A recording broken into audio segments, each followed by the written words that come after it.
మా అంకులు విజయవాడలో ఉంటారు. అండ్ ఇక్కడ కొంతమంది అంకులు నాన్నగారు బాగా క్లోజు. మనోజ్, నువ్వు ఎన్నో సంవత్సరాలు ఇంటి బయటగా ఉన్నావు, నీ సొంతంగా ఉన్నావు. మీ నాన్నగారు అమ్మగారు ఒకరే ఉన్నారు.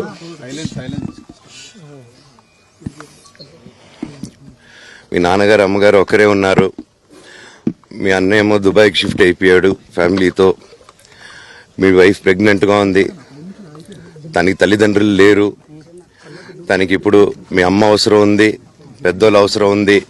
నువ్వు అక్కడే ఎలా చూసుకుంటావు అంటే, నాకు ఆ రోజు మా భార్య కూడా ఒకసారి వాళ్ళు అన్నీ చెప్తున్నారు కదా, ఎందుకండి ఒకసారి వినండి అంటే, సరేమ్మా నీకోసం వస్తాను అని చెప్పి మళ్ళీ తిరిగి రావడం జరిగింది.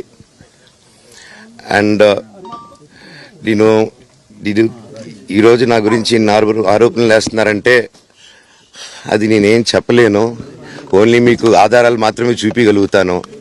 ఇప్పుడు వాళ్ళు చెప్పి నేను చెప్పి ఇది కరెక్ట్ కాదండి, నేను ఎప్పటి నుంచో కూర్చొని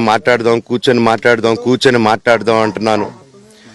పిల్లలకి లోకల్లో అక్కడ లోకల్లో ఉండేది ఎవరో కాదండి, మా బంధువులే అండి అందరూ.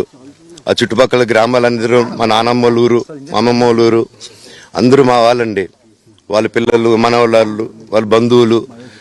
సో వాళ్ళకి అన్యాయం, వాళ్ళ అర్జీలు పెట్టుకున్నారు, వాళ్ళ లెటర్లు పంపించారు, వాళ్ళన్నీ చేశారు. నేను వాళ్ళకి సపోర్ట్గా మద్దతుగా నిలబడి ఏమైంది నేను అడిగేసరికి వినయ్ అతనికి ఫోన్ చేశాను, మెసేజ్లు పెట్టాను.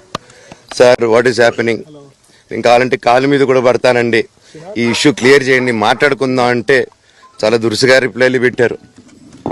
నేను ప్రతిదీ ఈరోజు సాయంత్రం 5:30కి ప్రెస్ మీట్ పెట్టి ఇన్నాళ్ళు ఆగానండి, ఇంకా ఆగలేను.